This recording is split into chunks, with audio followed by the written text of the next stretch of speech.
So today we're going to talk about machine learning. Obviously, the focus here at ATPESC is how do we do machine learning at scale on DOE supercomputers. But first, Bethany and I wanted to give a quick crash course in deep learning methods this morning, just so that everybody's slightly on the same page by the time we reach Huiho's talk for data parallel deep learning. So that's where we'll really start giving people the ability to launch parallel jobs for deep learning training. And then Kyle will talk about some profiling techniques, and then we'll have some science talks intermixed in there, people who are using deep learning on our machines for their science problems. So I wanted to first start with the fact that we are using this GitHub repo, which was posted in the Slack channel. Feel free to raise questions there in the Slack. And if you don't have the link, maybe I'll just quickly post it in the chat as well. So there's a lot of documentation in here. We've got the READMEs that you can go through, but I'll go through this real quick.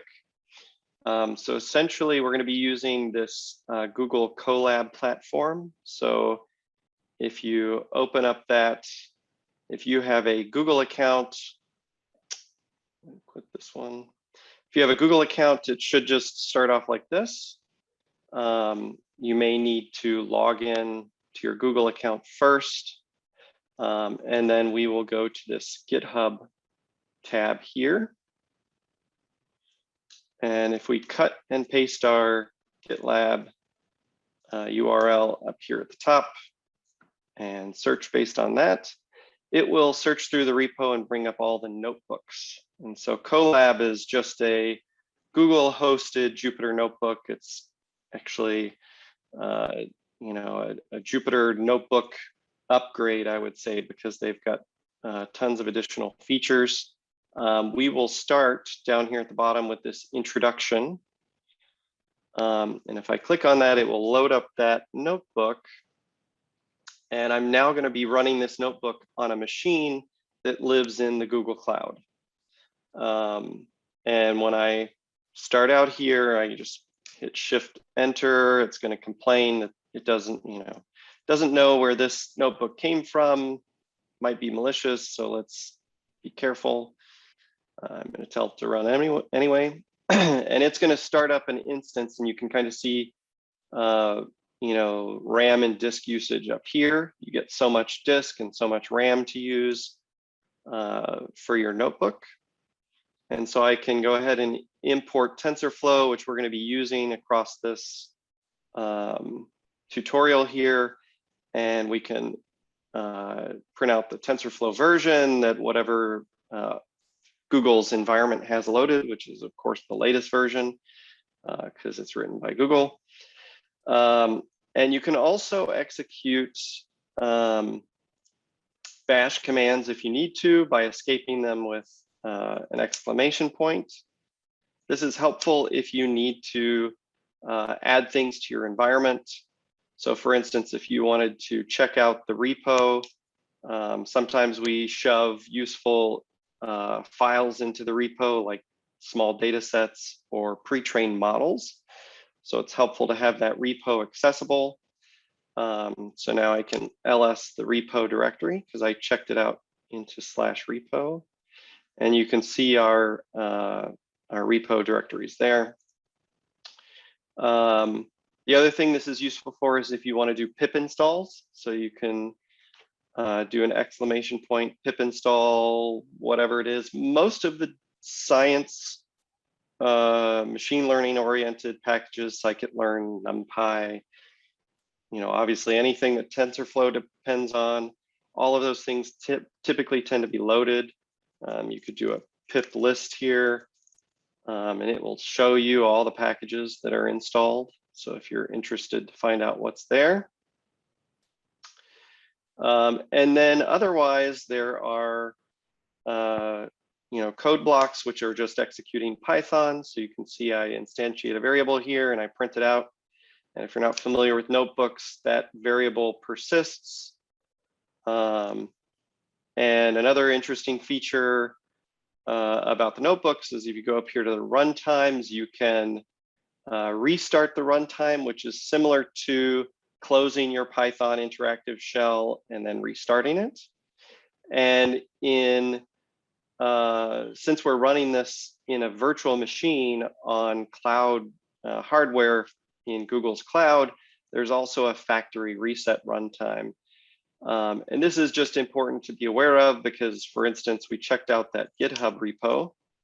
So our repo is living here in our local workspace on some virtual machine somewhere. And if I do a factory reset, that's going to shut down my virtual machine and restart it, and it's going to clobber anything that I had in the local file system.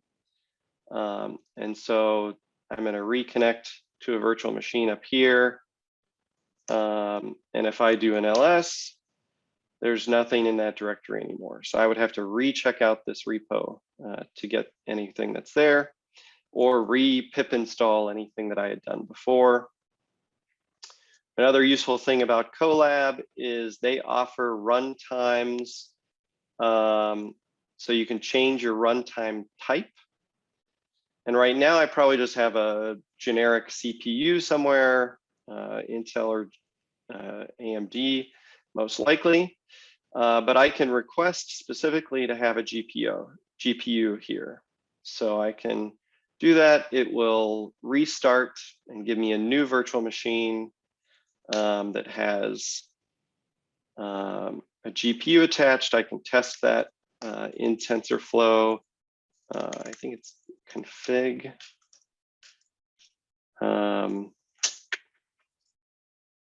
What is it?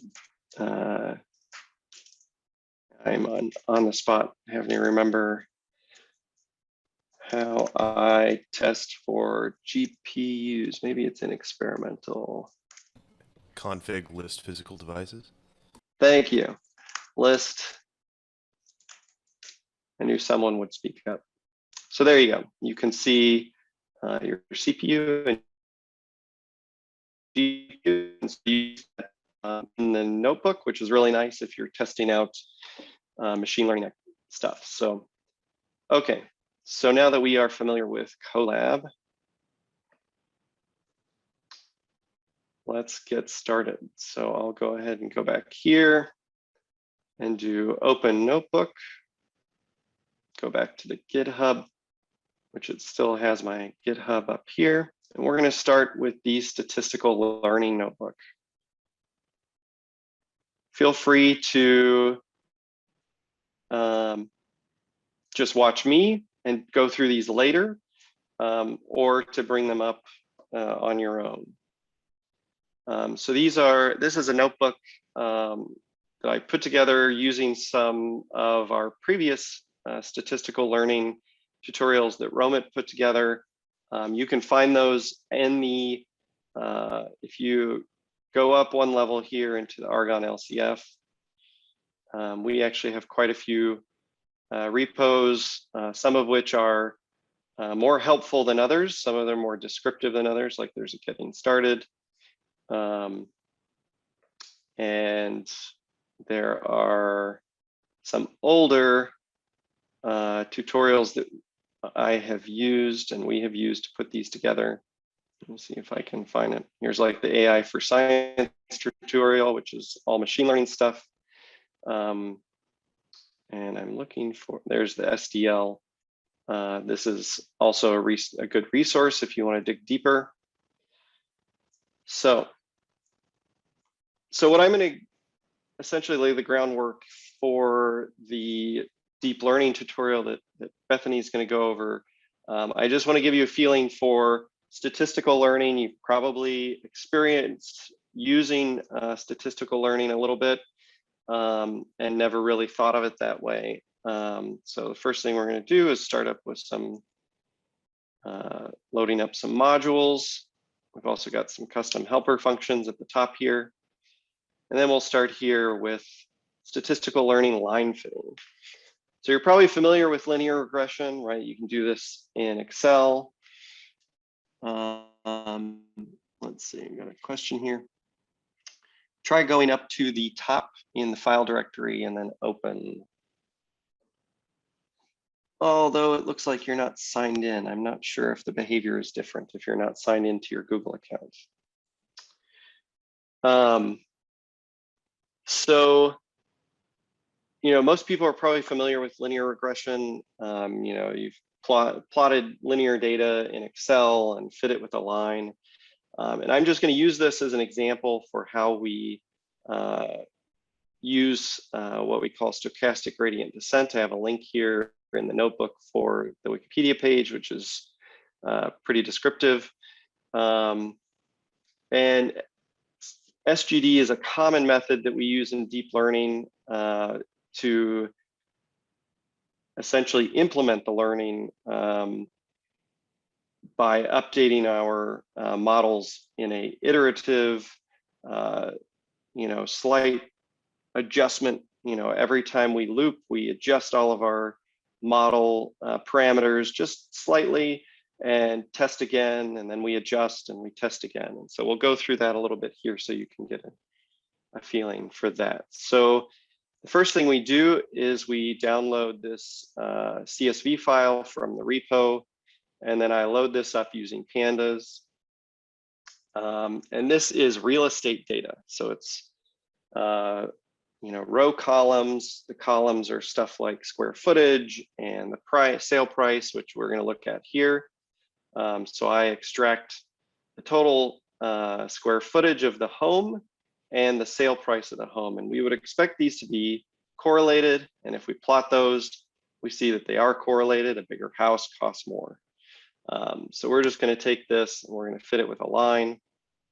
So the first thing we need to do is be able to predict based on the slope and the square footage, what the price is going to be. And we're going to assume that the slope here is fixed at 0 because a 0, a house with no size should be 0 price. So we're going to make that assumption.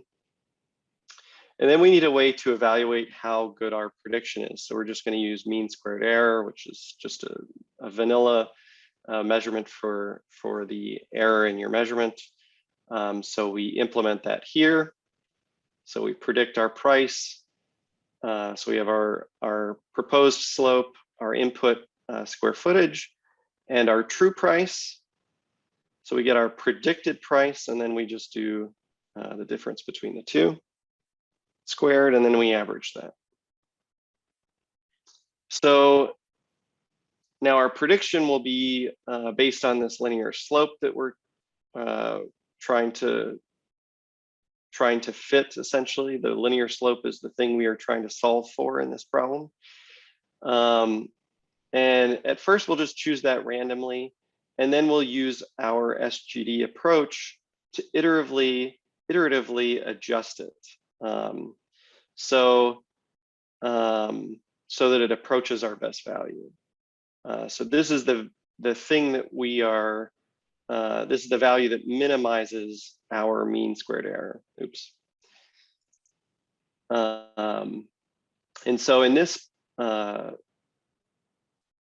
equation here, which is a representation of the SGD approach, here, this W is representing our slope. So our new slope equals the old slope minus some factor times the difference or the derivative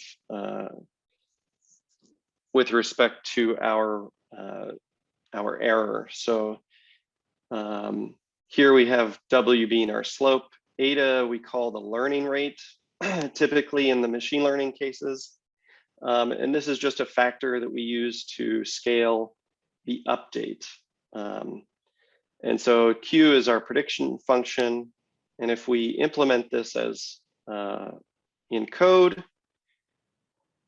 so here we have our derivative, which is where F is the predicted price and X is our input size. And then we have the input slope minus the learning rate times the derivative equals our new slope, and we're going to return that. And so typically people visualize this process as finding a minimum in our function space. So if this is our prediction function, we are iteratively searching around. So we're going to apply this learning function multiple times, and every time we apply it, we adjust our slope somewhere in this space. And if we make our learning rate here big, we jump around the minimum a lot. And we call this, if the learning rate is large, we might end up overshooting our minimum, which is here. And if we make it very small, we might end up approaching our minimum, but at such a slow rate that it will take us forever to reach the minimum. So learning rate is one of these parameters that we want to think about and play with and find a setting, and we will do that as we go through. And so it's one of these, what they call hyperparameters that we will play with in machine learning to optimize. And so if we put all of that together here, we have our initial slope, which I represent with M here, our initial learning rate, which is quite small, and we'll play with that. And then the number of times we're going to iterate over this loop. And so we have our initial set to 1. I also keep a history of our slopes that we can visualize this. And here we do our learning. So this is all the magic in our implementation above. So we pass in our area, our price. These are the initial data that we created. This is the slope, and this is the learning rate.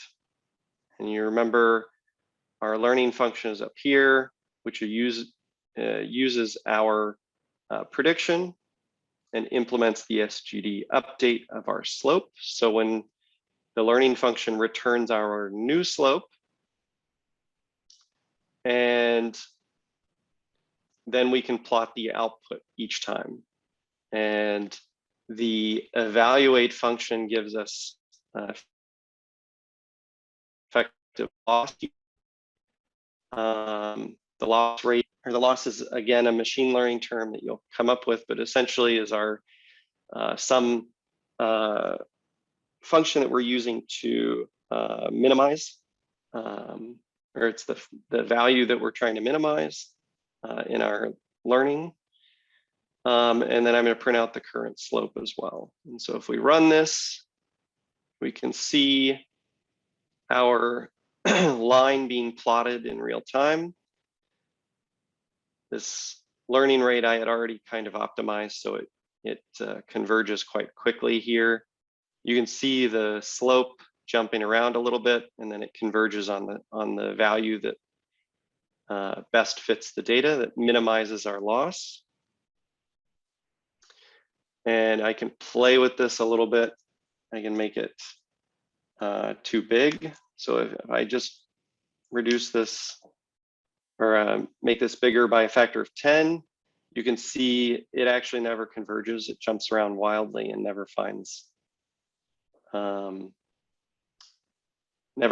minimum, because the loss gets too big and actually eventually starts running away. This is 10 to the 12 on this axis. And if I make that a little bigger, even down to 5, doesn't seem to want to converge. So you can see the learning rate is very important in getting our model to converge, or getting our fitting. So if I make it a little smaller, you can see even at a value of 2 with, what is this, 10 to the minus 7, it's still running away. We're starting to get closer though. And here we're back to reasonable behavior. But you can see how quickly we are in this instability between running away from being fit and being able to fit. Now, of course, most methods don't use SGD for linear regression. I just wanted to give you that introduction to this statistical learning method. It's very straightforward. It's this iterative process where we're just updating the parameter that we're learning, which is our slope, by little bits. So very tiny adjustments can lead to very different behaviors here. So that was an introduction. So now let's go to the next step, which is clustering data. And I want to make this clear that this is not classifying data, even though it's going to very much look like that. But you can imagine data that has that we can think of as having different labels that we hope can be clustered. And so we will start with a very simple example where we have 2D data. So it's data with two features. We're going to have, in this case, 300 data samples, and we're going to produce artificially 3 essentially Gaussian blobs of data in a 2-dimensional space. So nicely, scikit-learn provides this function of generating these at random. So this is going to generate X and Y data. The Y tells us, so here Y is the actual label of which cluster you belong to, and X is the column row data, essentially. So you get the number of samples, the number of features. So this is going to be 300 by 2, because we have 2-dimensional data. And then if we plot those, the X data for the 2 dimensions, you can see very easily the 3 data sets. And here we're just using the Y labels that were returned to color these points. And I won't go into details of the plotting mechanics here. If you're not familiar with them, please have a look at Matplotlib tutorials. Another thing we'll be taking advantage of is normalizing our features, which it's always good to normalize your data. So here you can see we requested data that was just randomly distributed, and the make blobs has some defaults. I think it's -10 to 10 in both. And so we normalize those around 0. So k-means clustering is another, I would say, statistical learning approach where it's just, you start off with this random, well, you start off with some data, and if you think that it should be clusterable, you can start off with some random cluster centers based on the data that you have. And so you randomly pick, say you have 3 clusters that you want to form, randomly pick 3 of the data points that are in your data set. So these become your initial cluster centers. And so you can calculate how far away all of these points are from each of your clusters. And then for each point, you choose the closest center point, one with the shortest distance that you're near. And so that becomes your initial clusters. So our K clusters, so we've chosen, in this case, K equals 3, because we've chosen 3 clusters. And so we're created by associating every observation to its nearest cluster centroid. And then we can separate out our clusters. So you can see our 3 clusters here. This is a special diagram called a Verneuil diagram, and you can look that up if you're interested.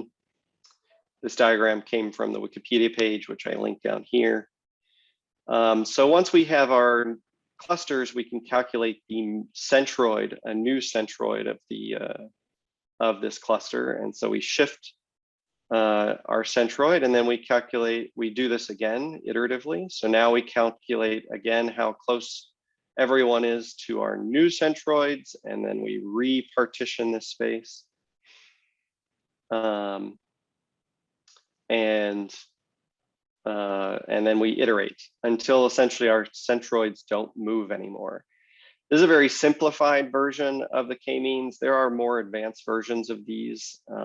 As you see, and if you play with this notebook, you'll notice that it doesn't always perform optimally, and people have iterated on this algorithm. I just wanted to start simple because it's very easy to see and implement. So we'll implement this now in code. So step one is we pick our random centroids from the data. Got some questions going on. Hopefully those are getting answered.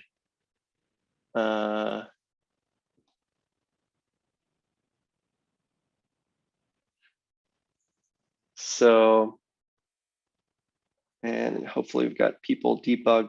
I have not been watching Slack. Everybody? Yeah, Kyle and I are watching Slack. So okay. We can continue. Perfect. Thanks. Okay, so first thing we want to do is pick our centroids from the data at random. So we're going to create this initialize centroids function, which takes in our input data, the number of clusters we're using, and just a random number seed. We're going to set our random number generator in NumPy to a fixed value for reproducible results. And we will choose 3 of our indices from our data at random. So the first index in our vector shape is the number of points. And so MP random permutation just chooses or randomizes the data, randomizes those 0 to n data points. And then we're just going to choose the first 3 in that randomized list. Okay. Now, step 2, I broke up into 2 parts. So the first thing we want to do is calculate the distance to each centroid. So we pass in our data. We now know which centroids we're going to use. And we know how many clusters we want in the end. So our distance vector, we initialize with zeros. And then for each cluster, we're going to loop with our cluster index k. Taylor, so first you cut out for a second. Could you repeat the last sentence? Sure. So we're going to start here with our empty distance vector. We're going to loop over the number of clusters that we have. And for each cluster, where k is counting clusters 0 to 2, we're going to iterate over these centroids, and we're going to calculate the distance to each centroid for each point. So every point is going to know how far away it is from each centroid in the cluster. Right. So we're back here where we've chosen our 3 points, and now we're going to calculate the distance. So for this point, we're going to calculate the distance to here, the distance to here, and the distance to here. And so that's what this vector represents. So for the total number of points for each cluster, it's going to know for each cluster how far away it is. And we are going to normalize those distances and use the distance squared. So now we want to find the nearest cluster for each point. So we pass in the distance vector. So this returns the distance vector for each point. And so we're going to look at that distance, and we're going to use this function called argmin, which is going to look at our second axis point, our second feature in our vector. So the distance has a shape of n points and n clusters. And so it's going to look at, for each point across these n clusters, which one has the minimum, and it's going to just return that minimum, so that the output here is just for each point the index of the minimum distance. So here, this was 3 clusters. And now we know which of those clusters gives us the minimum distance. And so that's how we essentially are clustering our data in this case. And then last, we need to calculate our new centroids based on these new indices. So every point has now been assigned a new cluster index. And for each of those indices, so we'll loop over each cluster. So for all of the points where the nearest centroid is equal to this current cluster, we're going to calculate the mean XY position or mean X0, X1 position following the convention from my plot up here, X0, X1, since these all came from the X vector. We're going to calculate the mean position for that centroid. And then we're going to return those new centroids. Okay, so now we can put it all together into one apply k-means, where we pass in our input data. We tell it how many clusters we want, how many times we want to perform this loop, and a random number seed. So we're going to initialize our centroids randomly. So we're just picking 3 random data points as our centers for each cluster. And then for each iteration, we're going to save our old centers. We're going to compute the distance of all of our points to each center. Then for each point, we're going to find our closest centroid. So this becomes essentially our cluster identifier, so which cluster I belong to. And then we're going to compute for each cluster what's the new center point, so which is the new centroids. So this overwrites our old ones. We still have our old ones stored here. We're going to plot that as we go so that you can see the iterative nature, and this actually converges very quickly. And then if our old centroids equal our new centroids, we're going to quit.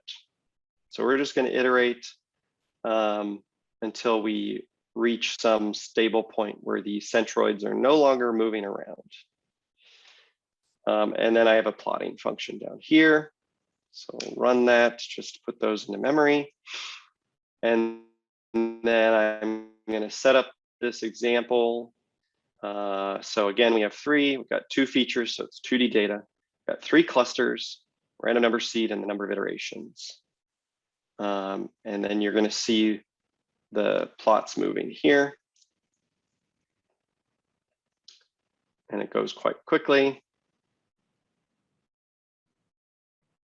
So you can see in this case, this actually fails because I'm using this simplified homemade k-means. The k-means plus plus I think would do much better, but in any case, you can see our random choices converged on 3 clusters that were not our blobs. So you can see the blobs that we made here were probably here, here, and here, but the k-means did not converge there correctly. Let's just make this very clear with 2 clusters. Okay, and there you go. You see, I'm going to make this a little slower so that we can see this a little better. You know what? I think I didn't actually execute these, so these might be using old. Okay. So I run this again. Yeah, you can see that goes very quickly. And we can increase the number of clusters. Yeah, you see it there iterating a little better. It started, shifted, and then it slowly took over. Okay. Let's try with 4 clusters.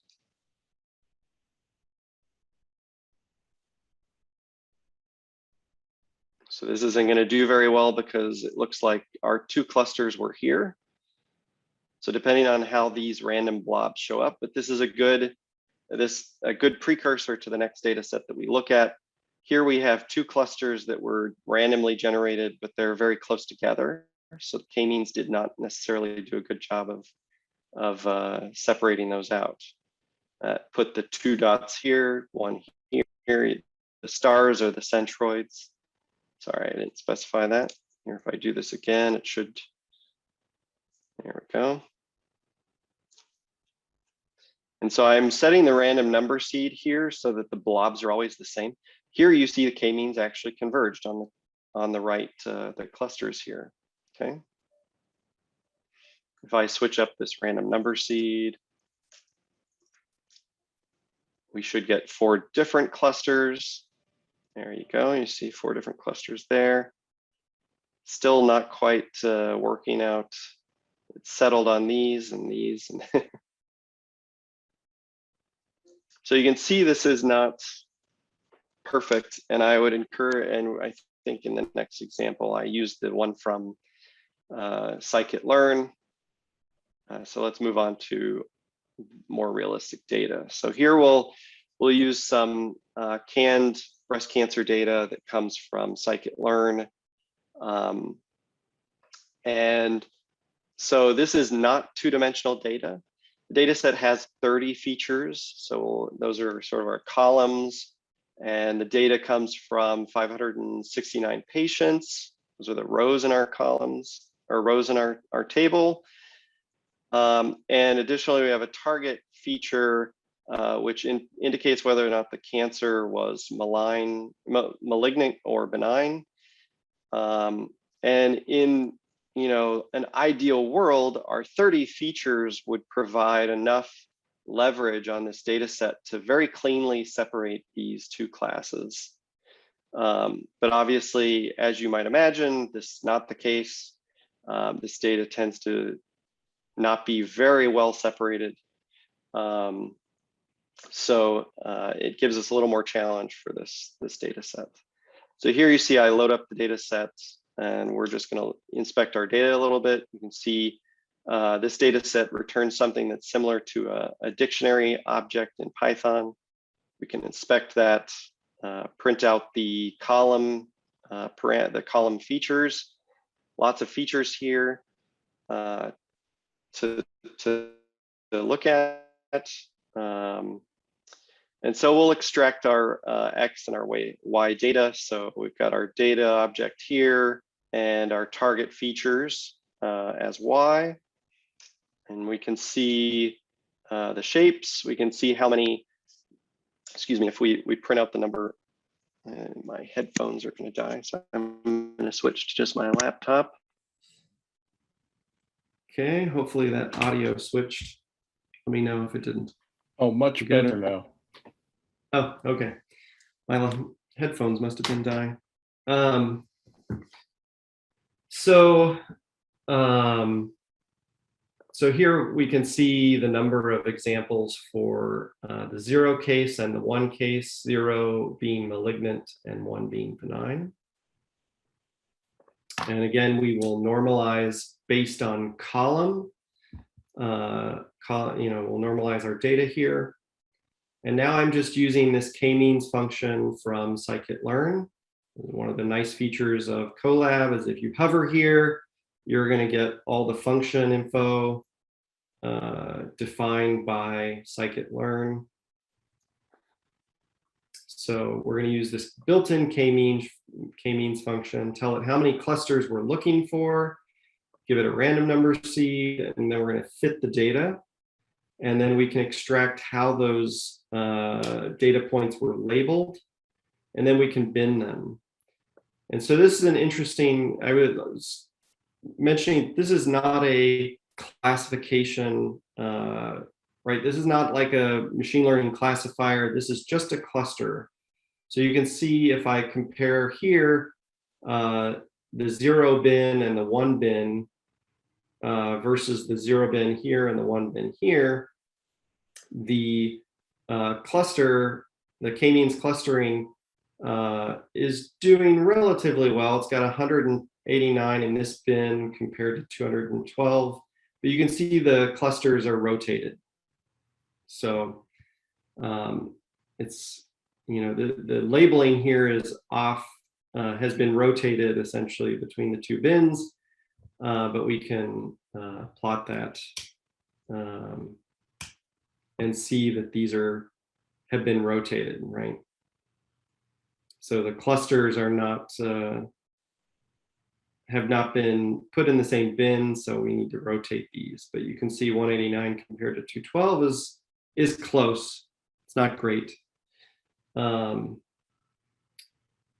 So the other thing we can do, there's a feature called, or a parameter that comes pre-calculated here in this case called inertia, which, this k-means object, if I type in here, right there.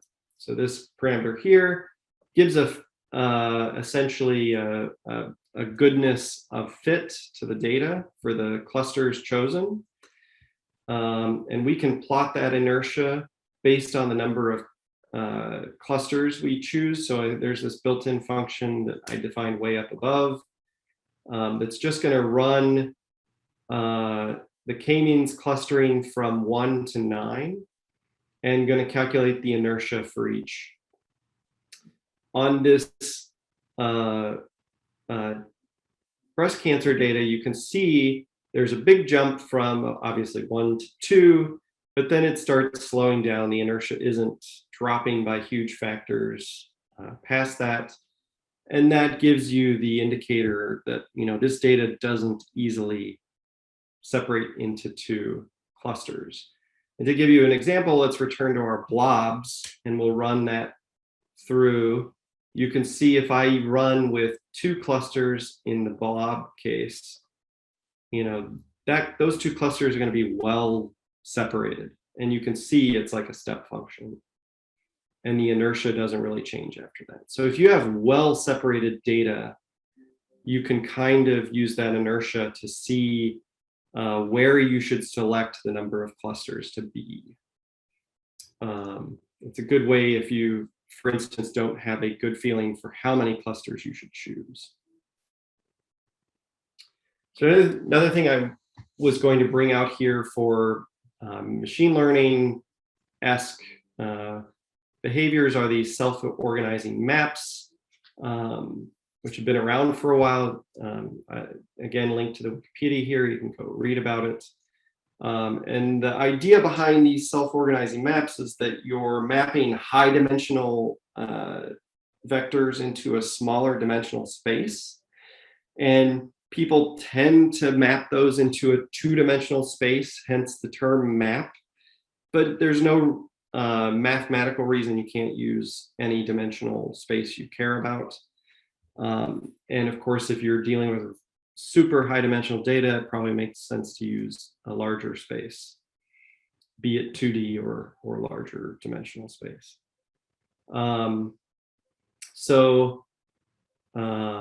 And the idea here is that vectors that are close in that high dimensional space will also end up near to one another in the 2-dimensional space, preserving a pseudo topology of that original data. I'm not going to go into the details of these helper functions. You can have a look at them if you like. I want to make sure I'm on task. 10:45 for the break. Yeah. So here we're just going to define JPEG-like data, right? So I'm going to create from NumPy a vector that's 200 by 3 containing 0 to 255 integers. So this is JPEG-like data, and we're going to normalize it as well. And then I'm going to define my network size. So I'm going to have a 5 by 5 grid that represents my reduced dimensional space, the 2-dimensional space. And I'm going to iterate for some number of times, set some a learning rate. And then I'm going to use these parameters from the data, which really are just 203 in this case. and I'm going to randomly populate my 5x5 network. Okay. So, and then we can initialize. So we have our 5x5 network, which we're going to plot down here. But we're going to have some, where are these used? I want to make sure. Yeah, so these are used in the learning of our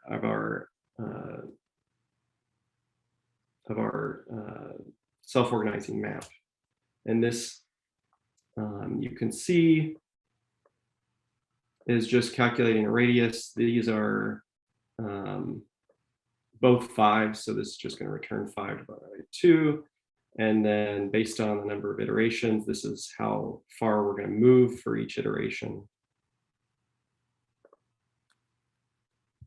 And so when I plot that initial one, you can see we just randomized.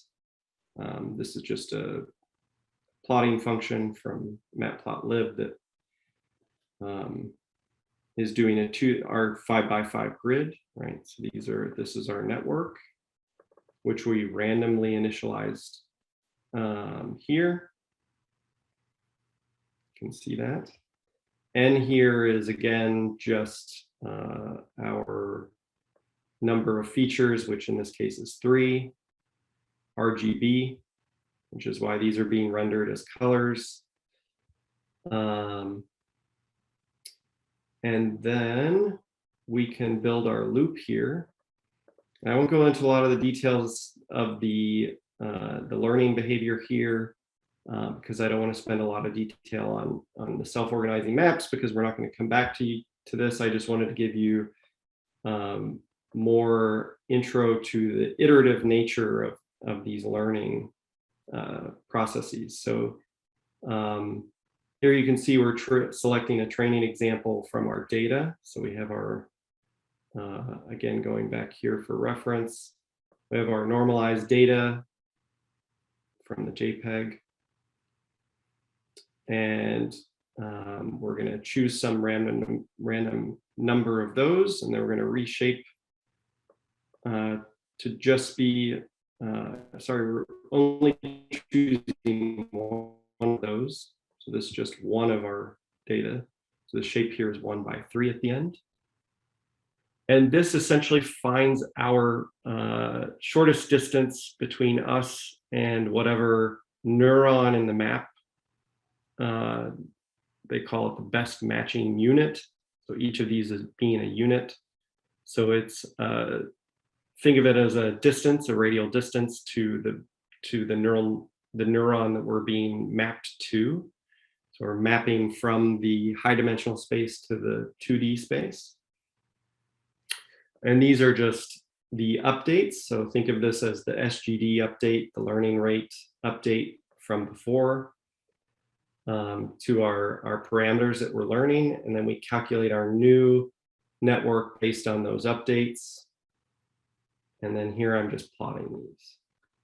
And so if you run this, you start with the randomized data, which are just colors, and it's going to organize them by color. And so you can see then the colors shift until they're all lined up. I need to remove that CMAP because I don't think it's actually correlated. And this was just visualized in the end. And we can run this.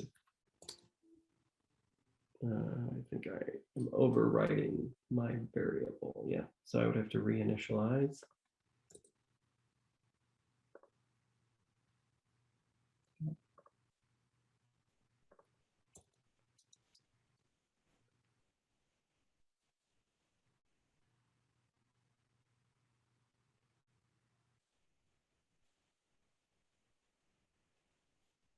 So as it iterates, it's updating the organization of the map and learning how to best map our high dimensional data to a lower dimensional space. Remember, this is all based on distances, right? So that's why you end up with these colors being near to one another, is because they're just taking differences in a color space, essentially. So we can do this on our cancer data. So we can reinitialize those.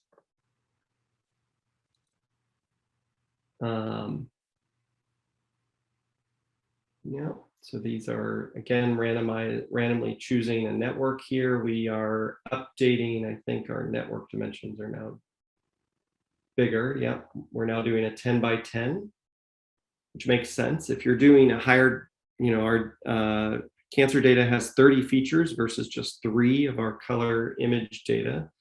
You want to increase the representation space that you're using. So here we get our random network.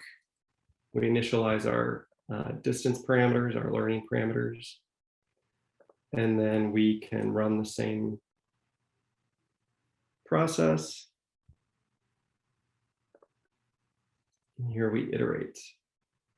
And here, all we're doing to give us a visualization is plotting the classification. So malignant or benign. And you can see it's clustering the 2 different groups. I think red is benign in this case.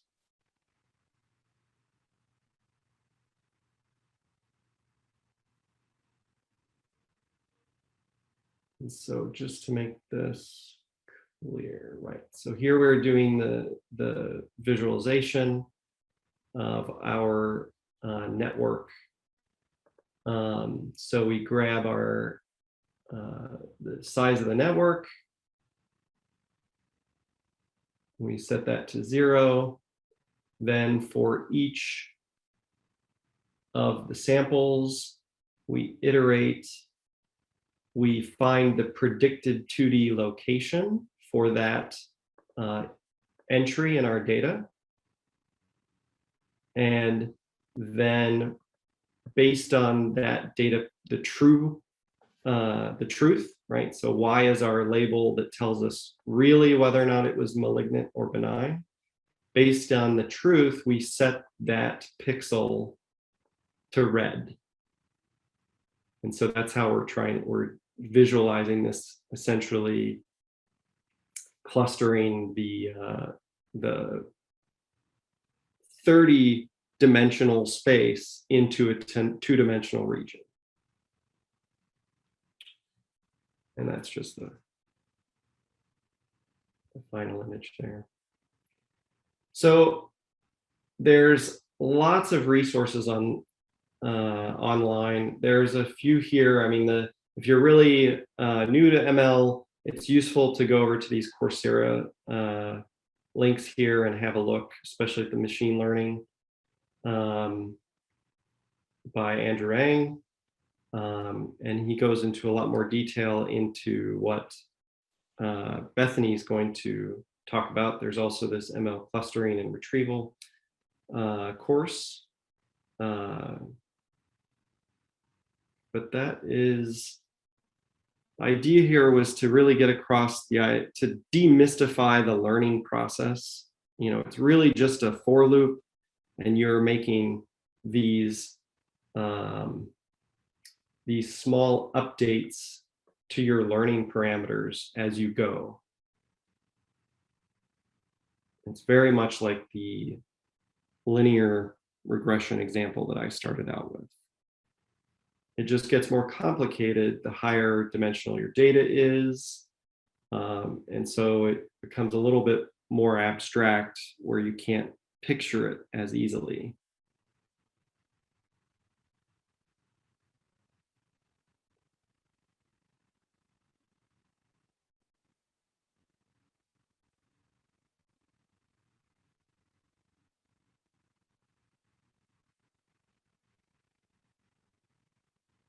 Let's see, Christopher is asking, What do you mean by entangled? There are certainly, you can see it's not clearly delineated, that's for sure.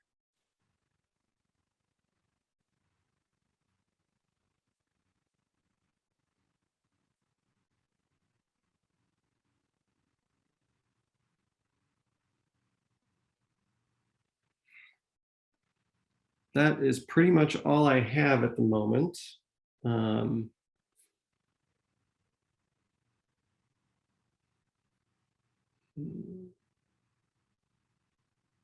Just checking the chat here. Are there any questions or